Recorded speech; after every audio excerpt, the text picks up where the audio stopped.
నమస్తే, welcome to our channel. నేను సౌజన్య. ఆంధ్రప్రదేశ్ ముఖ్యమంత్రి జగన్మోహన్ రెడ్డి చుట్టూ కూడా ఒక ఉచ్చు బిగిస్తుందేమో అన్నట్టుగా అనిపిస్తోంది. సిచ్యువేషన్స్ అలానే ఉన్నాయి. ఒకవైపు అంగన్వాడీలు, ఆశా వర్కర్లు, వాళ్ళతో పాటు ఇప్పుడు లేటెస్ట్ గా మున్సిపల్ కార్మికులు కూడా సమ్మెలో పాల్గొనడం జరుగుతోంది. ఇప్పటికీ 14 రోజులు అయింది. ఇప్పటి వరకు కూడా గవర్నమెంట్ నుంచి ఎటువంటి స్పందన లేదు.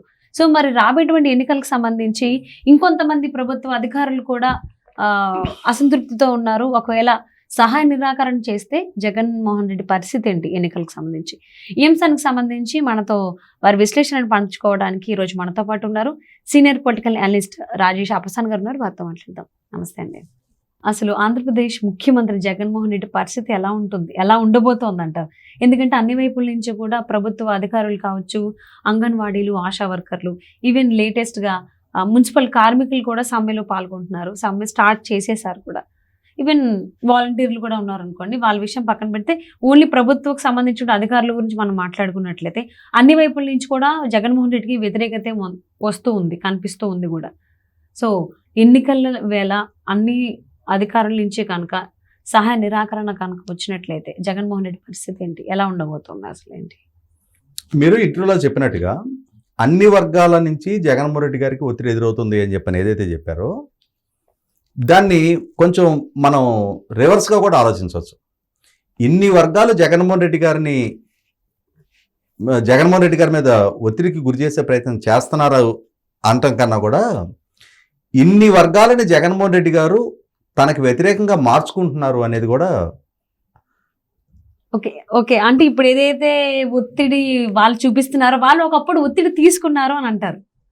ఒకప్పుడు వాళ్ళు జగన్మోహన్ రెడ్డి గారిని నమ్మి ఆయనకు అనుకూలంగా ఆయన వెనక ర్యాలీ అయ్యి ఆయన అడిగిన ఓట్లేసి ఆయనకి అధికారం దక్కటానికి కృషి చేసి ఇవాళ ఆయన మాకు చేసిన వాగ్దానాలు నెరవేర్చలేదు కాబట్టి ఇప్పుడు మేము ఎదురు తిరుగుతున్నాం అని ఎందుకు అనుకోకూడదు? అనుకోవచ్చు. ఇప్పుడు జగన్మోహన్ రెడ్డి గారు 2019లో ఆయన అధికార బాధ్యతలు చేపట్టడానికి ఆయనకి కీలకంగా దోహదం చేసిన వర్గాలు కొన్ని ఉన్నాయి. అందులో అత్యంత కీలకమైన వర్గం ఉద్యోగ వర్గాలు. వాస్తవంగా 2014లో రాష్ట్ర విభజన జరిగినాడు.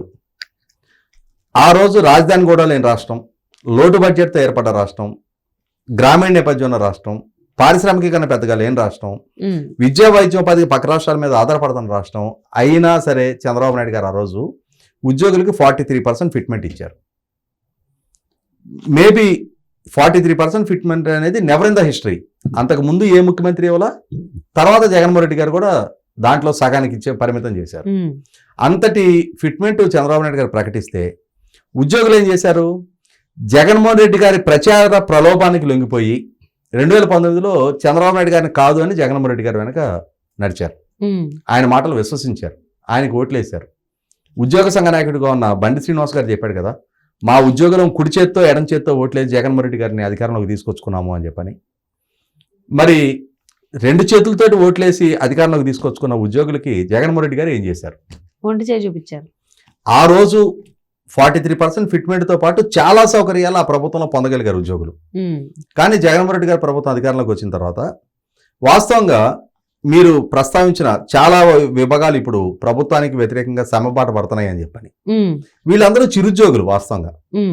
అంటే ఇవాళ ప్రభుత్వ ఉద్యోగులతో రెగ్యులర్ ఉద్యోగులతో పోల్చి చూసుకున్నప్పుడు చాలా చిన్న ఉద్యోగులు పాపం వీళ్ళు. అంగన్వాడీ సిబ్బంది ఉంటారు. వాళ్ళకి చంద్రబాబు నాయుడు గారి ప్రభుత్వ హయాంలో ఆయన బాధ్యతలు చేపట్టే నాటికి 4,500,000 రూపాయలు వచ్చాయి నెలకి. ఆ ప్రభుత్వ హయాంలో ఆయన మొదటగా ఆ 4,500,000 7,500,000 చేశారు. అంటే 3,000 పెంచారు. తర్వాత మళ్ళీ ఇంకొక 3,000 పెంచి 10,500,000 చేశారు. అంటే ఒక 5 years టెన్యూర్లో వాళ్ళ జీతం 4,500,000 నుంచి 6,000 అదనంగా పెరిగి 10,500,000కి రీచ్ అయింది. ఇక్కడ గమనించుకోవాల్సిన అంశం ఏంటి అంటే సహజంగా ప్రభుత్వ పథకాల సంక్షేమ పథకాల లబ్ధిదారులు ఉంటారు కదా, వాళ్ళకి ఎలిజిబిలిటీ క్రైటీరియా వచ్చేటప్పటికి నెలకి 10,000 కన్నా లోపు ఆదాయం ఉన్న వాళ్ళకి ఎలిజిబిలిటీ ఉంటుంది.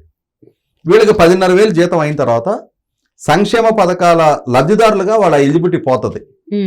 కానీ చంద్రబాబు నాయుడు గారు వాళ్ళు చిన్న ఉద్యోగులు 500 కదా అదనంగా పెరిగింది అని చెప్పని వాళ్ళని ఆ ఎలిజిబిలిటీ కంటిన్యూ చేశారు. వాళ్ళని జగన్మోహన్ రెడ్డి గారు ఏం చేశారంటే 2019 ఎన్నికలకు ముందు తెలంగాణ ప్రభుత్వం కన్నా నేను 1,000 రూపాయలు అదనంగా ఇస్తా అని చెప్పగానే ఈ అంగన్వాడీ సిబ్బంది కూడా మనకి చంద్రబాబు నాయుడు గారు 6,000 పెంచారు కదా అనే అంశాన్ని మర్చిపోయారు. జగన్మోహన్ రెడ్డి గారు ఇంకా మామూలుగా కృష్ణుడు గోవర్ధనగిరిని చిటికినేల మీద లేపాడు అని చెప్పని మనం చదువుకున్నట్టు వీళ్ళకి కూడా జగన్మోహన్ రెడ్డి గారు ఒక పెద్ద డబ్బులు మూట తెచ్చి నెత్తిన పెడతాడని చెప్పని ఆశించి వీళ్ళు ఆయన వెనక నడిచి ఇంకేముంది మనకి ఊహల్లోకి వెళ్ళిపోయారు వీళ్ళంతా, మనకి ఇంత జీతాలు అవుతాయి అంత జీతాలు అవుతాయి అని చెప్పని ఆయన కోట్లు వేశారు. ఓ 1,00,000 మంది పైన వీళ్ళు సిబ్బంది ఉంటారు. 1,00,000 మంది అంటే కనీసం వాళ్ళ కుటుంబ సభ్యులు వీళ్ళందరూ కలుపుకుంటే ఒక్కొక్క ఇంట్లో 3-4 కోట్లు అయితే ఉంటాయి కదా. వీళ్ళు కానీ వాళ్ళ పేరెంట్స్ కానీ అన్నదమ్ములు కానీ ఎవరైనా కలుపుకున్నా అంటే ఒక 4-5 లక్షల ఓట్లని ప్రభావితం చేశారు వీళ్ళు. ఈ 4-5 లక్షల ఓట్లు జగన్మోహన్ రెడ్డి గారికి అనుకూలంగా పట్టడం జరిగింది. అంటే ఇటువైపు పడాల్సిన ఓట్లు జగన్మోహన్ రెడ్డి గారికి అనుకూలంగా పడగానే అంటే 6,000 రూపాయలు జీతం పెంచిన చంద్రబాబు నాయుడు గారికి పడాల్సిన ఓట్లు జగన్మోహన్ రెడ్డి గారికి పడ్డాయి. సో ఇటు లాసు ఇటు గెయిన్ 8 లక్షల ఓట్లు తేడా వచ్చేసినట్టే. ఇట్లా ఒక్కొక్క వర్గం ఆశా వర్కర్లు, రెవెన్యూలో విఆర్ఏలు అంటారు, అంటే విఆర్ఓ కింద గ్రామ నౌకర్లు అంటారు, ఎట్టాళ్ళు అంటారు, విలేజ్ రెవెన్యూ అసిస్టెంట్లు అంటారు, చాలా చిరుద్యోగులు వాళ్ళు. వాళ్ళకి కూడా చంద్రబాబు నాయుడు గారి ప్రభుత్వ హయాంలో ఇట్లాగే లబ్ధి చేకూరింది. అయినను వాళ్ళు కూడా జగన్మోహన్ రెడ్డి గారి వెనకే నడిచారు, ఆశా వర్కర్లతో సహా. తర్వాత మున్సిపల్ పారిశుద్ధ్య కార్మికులు వాస్తవంగా చాలా దుర్భర జీవితం గడుపుతున్నారు పాపం వాళ్ళు, చాలా చిరుద్యోగులు. మన రోడ్డు మీద పడేసే ప్రతి చెత్త ఊడ్చి శుభ్రం చేసేవాళ్ళు వాళ్ళు. వాళ్ళని కరోనా టైంలో ముఖ్యమంత్రులు ప్రధానమంత్రులు వీళ్ళ కాళ్ళు గడిగి నీళ్లు చల్లుకోవాలి అంతటి సేవ చేస్తున్నారని చెప్పని పొగిడారు వాళ్ళని. జగన్మోహన్ రెడ్డి గారు వాళ్ళని రెగ్యులరైజ్ చేస్తానని చెప్పని వాగ్దానం చేశారు. వాళ్ళకి అతిగతి లేదు. ఇట్లా అంటే మీకు వీళ్ళందరూ చిరుద్యోగులు, ఆశా వర్కర్లు, అంగన్వాడీలు, విఆర్ఏలు, మున్సిపల్ పారిశుద్ధ్య కార్మికులు, తర్వాత విద్యుత్ రంగంలో పనిచేస్తున్న కాంట్రాక్ట్ అవుట్సోర్సింగ్ సిబ్బంది ఉన్నారు. వాళ్ళు ఒక 25,000 మంది ఉంటారు రాష్ట్ర వ్యాప్తంగా. వాళ్ళదైతే నిత్యం ఫీజులు పోయినా, కరెంటు స్తంభాల మీద ఏదైనా సర్వీస్ వైర్ తెగిపోయినా, లైన్స్ మార్పు చేయాలన్నా, ఇంకా మాట్లాడుకుంటే హై టెన్షన్ టవర్లు ఉంటాయి, 100-120 అడుగులు ఎత్తున ఉంటాయి, అక్కడ పైకెక్కి పనిచేయాల్సి ఉంటుంది. వాళ్ళు ప్రాణాపాయ పరిస్థితుల్లో పనిచేస్తూ ఉంటారు. వాళ్ళకి జగన్మోహన్ రెడ్డి గారు సమాన పనికి సమాన వేతనం, అంటే ప్రభుత్వ ఉద్యోగులు రెగ్యులర్ ఉద్యోగులుగా ఉన్న వాళ్ళకి ఎంత జీతం వస్తుందో ఇదే స్థాయి పని మీరు కూడా చేస్తున్నారు కాబట్టి మీరు కాంట్రాక్ట్ అవుట్సోర్సింగ్ సిబ్బంది అయినా సరే మీకు కూడా ఇదే వేతనం కల్పిస్తా, మిమ్మల్ని రెగ్యులరైజ్ చేస్తా అని చెప్పని వాగ్దానం చేశాడు. మాటలు నమ్మారు ఆయన మాటలు, వాళ్ళు ఆయన వెనక నడిచారు. ఇట్లా జగన్మోహన్ రెడ్డి గారు ఒక్కొక్క వర్గాన్ని టార్గెటెడ్గా వాళ్ళకి అష్యూరెన్సెస్ ఇచ్చి వాళ్ళు వాళ్ళ కుటుంబ సభ్యులు వాళ్ళ బంధుమిత్రులు వాళ్ళ ఓట్లన్నీ దండుకున్నారు. ఇవన్నీ కలగలిసి జగన్మోహన్ రెడ్డి గారికి ఆ 151 సీట్లు రావడంలో ప్రతి ఓటు కీలకంగా ఉపయోగపడింది. ఆ రోజున ఒక హై ఎక్స్పెక్టేషన్ తోటి ఆయనకి పెట్టిన ట్యాగ్ లైన్, ఆయన కల్పించిన ఎలివేషను, మాట తప్పడు మడమ తెప్పడు, ఆయన మాట ఇస్తే దాని మీద నిలబడి ఉంటాడు అని చెప్పని అట్లా ఆయనకి వాళ్ళ సోషల్ మీడియా వాళ్ళ వ్యూహకర్తలు ఒక ట్యాగ్ లైన్ తోటి ఆయనకి ఎలివేషన్ ఇచ్చారు. ఆ నమ్మకంతో ఈ వర్గాలన్నీ కూడా ఇంకేముంది మనకి ఇంత గొప్ప నాయకుడు ఇంత వాగ్దానం చేస్తున్నాడు కదా, రేపు రోజున మన జీవితాల్లో అద్భుతమైన మార్పు రాబోతుందని నమ్మకంతో ఓట్లేశారు. కానీ పాలకుడుగా జగన్మోహన్ రెడ్డి గారు ఇవాళకి ఆయన పదవి బాధ్యతలు చేపట్టి 4 సంవత్సరాల 6 నెలల 26 రోజులైంది. మే 30, 2019 ఆయన పదవి బాధ్యతలు చేపట్టారు. ఇన్ని నెలలుగా వీళ్ళు కూడా వేచి చూశారు, ఇప్పుడు మనకి ఇచ్చిన వాగ్దానం అమలు చేస్తారు, వచ్చే నెలలో అమలు చేస్తారు, ఆ పై నెలలో అమలు చేస్తారు అని చెప్పని. సంవత్సరాలు గడిచిపోతున్నాయి, నెలలు గడిచిపోతున్నాయి, ఎన్నికల తేదీ ముంచుకు రాబోతుంది, ఇంకొక నెల 2 నెలలు ఉంటే నోటిఫికేషన్ వస్తే ఆపద్ధర్మ ప్రభుత్వం అయిపోద్ది, విధానపరమైన నిర్ణయాలు తీసుకోవడానికి ఆస్కారం లేదు. ఇప్పుడు ఒక్కో వర్గం రోడ్డు ఎక్కుతున్నారు. ఇక్కడ మనం ఈ చిరుద్యోగుల గురించి ఇట్లా మాట్లాడుకుంటున్నాం. అసలు ప్రభుత్వ ఉద్యోగులు ఉన్నారు, వాళ్ళది కూడా ఇదే పరిస్థితి. కాకపోతే ఈ చిరుద్యోగులతో పోల్చి చూసుకున్నప్పుడు వాళ్ళకి ఉద్యోగ భద్రత ఉంటుంది, కొంత మెరుగైన జీతం వస్తుంది. కాకపోతే ఆ జీతం కూడా సక్రమంగా 1st తారీఖు జీతం ఎప్పుడో మర్చిపోయారు వాళ్ళు. 10వ తారీఖు, 15వ తారీఖు, 20వ తారీఖు ఎప్పుడంటే అప్పుడు నెలలో ఏదో ఒక రోజు అయితే వస్తుంది. కాకపోతే అదృష్టవశాత్తు 30వ తారీఖు దాటట్లా, అది నెలలో ముగిసిపోకుండా ముందు ఏదో ఒక రోజు వస్తుంది. అయితే ఇక్కడ జగన్మోహన్ రెడ్డి గారు పదవి బాధ్యతలు చేపట్టే నాటికి వాస్తవ పరిస్థితి అంటే ఇందాక మనం ప్రస్తావించినట్టుగానే చంద్రబాబు నాయుడు గారి ప్రభుత్వ హయాంలో 43% ఫిట్మెంట్ దక్కింది వాళ్ళకి. 2018లో మళ్ళీ పిఆర్సీ కమిషన్ వేయాలి. చంద్రబాబు గారి హయాంలోనే అశుతోష్ మిశ్రా గారి నేతృత్వంలో పిఆర్సీ కమిషన్ అపాయింట్ చేశారు.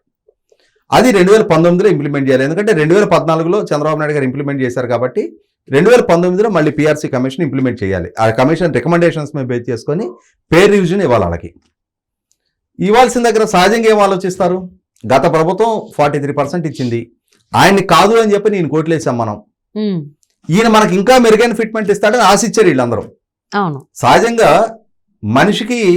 మనిషి ఆశాజీవి, అవును, ఆశ ఉండటం సహజం. కానీ దురాశ, అత్యాశ మనిషిని ఎక్కడికి తీసుకెళ్తాయి అనేది ఈ ఉద్యోగులు జగన్మోహన్ రెడ్డి గారి మధ్య జరిగిన ఈ వ్యవహారం మొత్తం రుజువుపరిచింది. వాళ్ళకే అత్యాశతోటి వీళ్ళు ఇంకా అదనపు పిఆర్సీ వచ్చుద్ది అనుకుని వేశారు ఓట్లు. జగన్మోహన్ రెడ్డి గారు ఏం చేశారు? ఈ అశుతోష్ మిశ్రా కమిషన్ రిపోర్టు 2019లో సబ్మిట్ అయింది ప్రభుత్వానికి. ఆయన మే 30 పదవి బాధ్యతలు చేపట్టారు. జూన్లో ఇంప్లిమెంట్ చేయాలి, కానీ దాన్ని పెండింగ్ పెట్టారు. ఆయన పెట్టి చీఫ్ సెక్రటరీ తోటి ఇంకో కమిషన్ వేశారు. వాస్తవంగా పిఆర్సీ కమిషన్ రికమెండేషన్స్ని ఉద్యోగ సంఘాల ముందు పెట్టి ఇంత రికమెండేషన్స్ ఇచ్చారు, మేము ఇంత ఇవ్వాలనుకుంటున్నామని చెప్పని, వాళ్ళు అంత కాదు ఇంత ఇవ్వమని చెప్పని ఒక మ్యూచువల్ కన్సెంట్ తోటి ఒక అండర్స్టాండింగ్ వచ్చి ఒప్పందం జరుగుతుంది ఎప్పుడు జరిగినా. అసలు పిఆర్సీ కమిషన్ రికమెండేషన్ ఏంటి అనేది ఆయన బయటికి తెలియని కూడా చీఫ్ సెక్రటరీతో ఇంకో కమిషన్ వేశారు. కమిషన్ వేసి ఆ కమిషన్ రిపోర్టు 14.29% రికమెండ్ చేశారు. అంటే ఎక్కడ 43%, ఎక్కడ 14.29%, అంటే లెస్ దాన్ 1/3 అది రికమెండ్ చేసింది చీఫ్ సెక్రటరీ కమిటీ. అది ఉద్యోగుల ముందు పెట్టారు. వీళ్ళకి మైండ్ బ్లాంక్. వాళ్ళు ఏం ఆశించారంటే 43 ఆయన ఇచ్చాడు కదా, ఈయన 44 45 అని ఇపోతాడా అనుకున్నారు. అట్లాంటిది 14.29% రికమెండేషన్ ఎదురు పెట్టేటప్పటికి అసలు వీళ్ళకి ఏం చేయాలో అర్థం కాల. అదేంటండి పిఆర్సీ కమిషన్ రిపోర్టు, దాని సంగతి ఏంటి, దాన్ని ఎంత చెప్పారు, గట్టిగా అడగట్లా వీళ్ళు. ఎందుకంటే ఈ ఉద్యోగ సంఘ నాయకులందరూ ఆయన దగ్గర ప్రలోభపడిపోయి ఉన్నారు. ఉద్యోగులు వాళ్ళ నాయకులను అడుగుతున్నారు, బయట మీడియా ముందేమో బేకర ప్రకటన చేస్తున్నారు వీళ్ళు, లోపలికి వెళ్ళాం మేము అంటున్నారు. ఏమన్నా కానీ చివరికి 23%, అది కూడా ఎప్పుడు, అప్పటి వరకు ఇంటర్మ్ రిలీఫ్ 27% ఇచ్చారు ఆయన అధికారంలోకి వచ్చిన దగ్గర నుంచి. యాక్చువల్గా 19లో అమలు పరచాల్సిన పిఆర్సీది దాన్ని ఎక్స్టెండ్ చేసుకుంటూ వెళ్ళి 2022 జనవరిలో పిఆర్సీ ఇచ్చారు. అప్పటి వరకు 2018లో ఒక 2 డిఎల్ పెండింగ్ ఉన్నాయి. వాటిని సాగ్గా చూపించి చంద్రబాబు నాయుడు గారి మీద దుమ్మెత్తి పోసి ఉద్యోగుల మొత్తాన్ని తనకు అనుకూలంగా మలుచుకున్నారు. 2018 నుంచి 2022 ఫిట్మెంట్ ఇచ్చే నాటికి ఇంకొక 5 డిఎస్ పెండింగ్ ఉన్నాయి. అంటే ఓవరాల్గా 7 డిఎల్ పెండింగ్ ఉన్నాయి. ఆ 7 డిఎల్ పెండింగ్ ఇదిగో ఇచ్చేస్తున్నా అదిగో ఇచ్చేస్తున్నా అని చెప్పని జీవోలు రిలీజ్ చేశారు. జీవో రిలీజ్ చేశారు కాబట్టి వీళ్ళ జీతాల్లో ఇన్కమ్ ట్యాక్స్ కట్ చేసుకున్నారు. అప్పటి నుంచి ఇప్పటికి ఇంకా వీళ్ళ అకౌంట్లో డబ్బులు జమగాల. 2022 నుంచి ఇప్పటికి ఇంకా డిఏ డబ్బులు వీళ్ళ అకౌంట్లో జమగాల. ట్యాక్స్ మాత్రం తీసేసుకున్నారు. డబ్బులు అంటే తర్వాత ఈ పిఆర్సీ ఏం చేశారు, ఇంటర్మ్ రిలీఫ్ 27% మీకు అదనంగా పే చేసాం, మీకు ఇప్పుడు రికమెండేషన్ ప్రకారం 23% ఖరారైంది కాబట్టి ఈ 4% ఎక్స్ట్రా పే చేసింది మాకు రిటర్న్ చేయమని అడిగారు.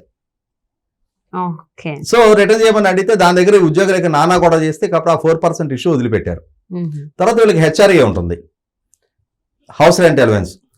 ఈ హౌస్ రెంట్ అలవెన్స్ జనరల్గా ఏంటంటే మున్సిపల్ కార్పొరేషన్ లిమిట్లు అయితే ఒకటి ఇంత, మున్సిపల్ కౌన్సిల్ లిమిట్లు అయితే ఎంత, కౌన్సిల్ నుంచి 10 కిలోమీటర్స్ దూరం అయితే ఇంత, 10 to 12 కిలోమీటర్స్ అయితే ఎంత, 14 కిలోమీటర్ అయితే ఎంత అని చెప్పి స్లాబ్లు ఉండేవి.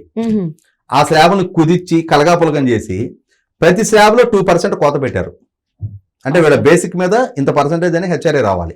సో ఆల్మోస్ట్ జగన్మోహన్ రెడ్డి గారు ప్రభుత్వ ఉద్యోగులకు సంబంధించి ప్రతిదీ కట్ చేసుకుంటూ వచ్చారు. సో రావడమే కాక ఇప్పుడు ఏం చేశారు, వీళ్ళకి జీపీఎఫ్ ఉంటుంది, జనరల్ ప్రావిడెంట్ ఫండ్. ఆ జీపీఎఫ్ మీద లోన్స్ పెట్టుకోవడానికి ఆస్కారం ఉంటుంది. ఆ లోన్స్ వీళ్ళ అప్లికేషన్ సహజంగా ఏంటి వాళ్ళ సేవింగ్ అమౌంట్ అది. వాళ్ళ సేవింగ్ మీద వాళ్ళ పిల్లల పెళ్లిళ్ళు, హెల్త్ ఇష్యూస్, లేదు హెల్త్ అంటే హెల్త్ కన్నా కూడా ఏదైనా ఇల్లు కొనుక్కోవటమో ఏదో అవసరాలు ఉంటాయి కదా, పిల్లలు చదువులే ఒకటి, వాళ్ళ సేవింగ్ మీద లోన్ పెట్టుకోవడానికి ఆస్కారం ఉంటుంది. అదే మన దగ్గర ఒక ఎఫ్డీ ఉంటే బ్యాంకులో ఎట్లయితే మనం 80% 90% లోన్ తీసుకోవడానికి ఆస్కారం ఉంటుంది, అట్లాగే వీళ్ళ జీపీఎఫ్ మీద లోన్ తీసుకోవడానికి ఆస్కారం ఉంటుంది. వీళ్ళ అవసరాలు రీచ్ ఆ జీపీఎఫ్ లోన్స్ పెట్టుకుంటే సంవత్సరాల తరబడి డిస్పర్స్ అవ్వట్లా. ఏపీ జనరల్ లైఫ్ ఇన్సూరెన్స్ అని ఉంటుంది, దాని మీద లోన్స్ పెట్టుకున్నా అతిగతి లేదు. రిటైర్ అయిన ఉద్యోగులకి 6 నెలలు సంవత్సరం పాటు పడుతుంది రిటైర్మెంట్ అమౌంట్ సెటిల్ కావడానికి. తర్వాత వీళ్ళకి సరెండర్ లీవ్లు అని ఉంటాయి. మిగిలిన స్టేట్ గవర్నమెంట్ ఎంప్లాయీస్కి ఏమో 15 days పర్ ఇయర్, అంటే సంవత్సరానికి 15 రోజుల జీతం వాళ్ళకి సరెండర్ లీవ్ల కింద ఎన్కాష్ చేసుకోవచ్చు. మిగిలిన పోలీస్ డిపార్ట్మెంట్ ఉద్యోగులకు వచ్చేప్పటికి 45 days ఉంటుంది. ఎందుకంటే వీళ్ళకి మిగిలిన అందరు ఉద్యోగులకి వీకెండ్ హాలిడేస్ ఉంటాయి కదా, పోలీస్కి 24/7 పనిచేయాలి కాబట్టి వాళ్ళకి ఏం చేస్తారంటే సరెండర్ లీవ్ ఎన్కాష్మెంట్ మిగిలిన ఉద్యోగుల కన్నా 30 రోజులు అదనంగా ఇస్తారు వాళ్ళకి. 2021 నవంబర్ 30 జనరల్ గా ప్రతి సంవత్సరం నవంబర్ 30 వీళ్ళు సరెండర్ లీవ్లు ఎన్కాష్మెంట్ పెట్టుకుంటారు. అంటే డిసెంబర్ జీతంలో కలిపి రావాలి. అట్లాంటిది 2021 నవంబర్లు, 2022 నవంబరు, మొన్న 2023 నవంబర్ కూడా అయిపోయింది. ఇప్పటి వరకు సరెండర్ లీవ్ ఎన్కాష్మెంట్ కాల. అంటే ఒక్కొక్క ఉద్యోగికి 3/15 45 రోజులు, పోలీసు ఉద్యోగులకు వచ్చేప్పటికి 345 135 రోజుల జీతం ప్రభుత్వం బకాయి ఉంది వీళ్ళకి. సో అంటే ఓవరాల్ గా జగన్మోహన్ రెడ్డి గారు ఆయన చెప్పినటువంటి హామీలు నెరవేర్చలేదు, వీళ్ళు ఏవైతే నెరవేరుస్తాడో అని చెప్పేసి అనుకున్నారో అవి నెరవేర్చలేదు, ఉన్నవి కూడా ఇవ్వకుండా ఏదీ లేకుండా వాళ్ళని ఇప్పుడు సమ్మె చేసేదాకా తీసుకొచ్చి పోలీసు ఉద్యోగులకి మీకు వారాంతం సెలవులు ఇస్తాను, వీకెండ్ హాలిడేస్ ఇస్తానని చెప్పని వాగ్దానం చేశాడు. అవి అతిగతి లేదు. ఇవన్నీ కాకుండా 2004 నుంచి మన్మోహన్ సింగ్ గారు కేంద్రంలో ప్రధానమంత్రి, రాజశేఖర రెడ్డి గారు రాష్ట్రంలో ముఖ్యమంత్రిగా ఉన్నప్పటి నుంచి కాంట్రిబ్యూటరీ పెన్షన్ స్కీమ్ వచ్చింది. అంతకుముందు ఏంటంటే ఓల్డ్ పెన్షన్ స్కీమ్ లో ప్రభుత్వ ఉద్యోగి నుంచి కంట్రిబ్యూషన్ ఉండేది కాదు. స్టేట్ గవర్నమెంట్ వాళ్ళకి ప్రావిడెంట్ ఫండ్ అకౌంట్ లో జమ చేసేవాళ్ళు. వాళ్ళకి రిటైర్ అయిన తర్వాత ఒక ఇంత లంసమ్ అమౌంట్ వచ్చి అక్కడి నుంచి వాళ్ళ శాలరీలో 50% పెన్షన్ కింద వచ్చేది బేసిక్ మీద. ఈ తర్వాత వచ్చిన సవరణ ప్రకారం ఏంటంటే ఎంప్లాయ్ కూడా 10% కంట్రిబ్యూట్ చేయాలి. గవర్నమెంట్ 10% ఇస్తుంది, ఎంప్లాయ్ 10% ఇవ్వాలి. ఆ 10%ని వీళ్ళు గొడవ చేస్తున్నారు, మా దాంట్లో నుంచి 10% కంట్రిబ్యూషన్ వెళ్తుంది, పైగా పెన్షన్ కూడా వచ్చేటప్పటికి 50% పెన్షన్ రాదు. అందువల్ల వాళ్ళు మాకు 50% ఓల్డ్ పెన్షన్ స్కీమ్ అమలుపరచండి అని చెప్పానంటే, అన్న వారం రోజుల్లో చేసేద్దామన్నా అని చెప్పని వాగ్దానం చేశారు. వారంలో సిపిఎస్ రద్దు చేద్దామని. ఇప్పటి వరకు అతిగతి లేదు. ఇప్పుడు కూడా గ్యారంటీడ్ పెన్షన్ స్కీమ్ అని చెప్పని కొత్త విధానాన్ని తీసుకొచ్చారు. ఈ కొత్త విధానంలో యాజ్ యూజువల్ మళ్ళీ వీళ్ళు 10% కంట్రిబ్యూట్ చేయాల్సి వస్తుంది. కానీ జరిగేది ఏంటి అంటే వీళ్ళ సేవింగ్ అమౌంట్, వీళ్ళకి రిటైర్ అయినా వచ్చి ఒక లంసమ్ అమౌంట్ ఏదైతే ఉంటుందో దాంట్లో కోత పడిపోయింది. దాని ద్వారా పెన్షన్ ఇస్తున్నాడు ఇప్పుడు. అంటే ఇవన్నీ చూస్తే ఏంటంటే ఉద్యోగులకి అన్ని చురకలే కనిపిస్తూ ఉన్నాయి ఆల్మోస్ట్. మామూలుగా ఎందుకు జగన్మోహన్ రెడ్డి గారిని నమ్మామా అని చెప్పని ఎవరికి వాళ్ళు వాళ్ళ చెప్పులతో వాళ్ళే కొట్టుకునే పరిస్థితి అనమాట. వాళ్ళ చెంపలు వాళ్ళే వాయించుకుంటున్నారు. ఇటువంటి నేపథ్యంలోనే ప్రభుత్వ ఉద్యోగులు, సెక్యూరిటీ జాబ్లో ఉన్న వాళ్ళ దగ్గర నుంచి కాంట్రాక్ట్ అవుట్సోర్సింగ్ ఉద్యోగుల దాకా, చిరుద్యోగుల దాకా, ఆశా వర్కర్లు, విఆర్ఏలు, అంగన్వాడీ సిబ్బంది, కాంట్రాక్ట్ అవుట్సోర్సింగ్ సిబ్బంది, సర్వశిక్ష అభియాన్ ఉద్యోగులు, చిన్న చిన్న ఉద్యోగుల దాకా అందరూ కూడా ఆందోళన బాటే పట్టారు. ఆందోళన బాట పట్టే పరిస్థితులు జగన్మోహన్ రెడ్డి గారు సృష్టించారు. ఏ వర్గాలైతే జగన్మోహన్ రెడ్డి గారు గెలుపుకు దోహదం చేశారో ఆయా వర్గాల్ని ఎన్నికల్లో లబ్ధి చేకూర్చుకోవడానికి తాత్కాలిక వాగ్దానాలు చేసి వాటిని నెరవేర్చుకోలేని మాట తప్పిన జగన్మోహన్ రెడ్డి గారు ఇవాళ ఆయా వర్గాలన్నిటి నుంచి ఇవాళ సమ్మె పరిస్థితులు, సహాయ నిరాకరణ ఎదుర్కొంటున్నారు. 100% ఎవరైతే ఆయన గెలుపుకు దోహదం చేశారో రేపు ఆయన ఓటమికి కూడా వీళ్ళే దోహదం చేయడం ఖాయం.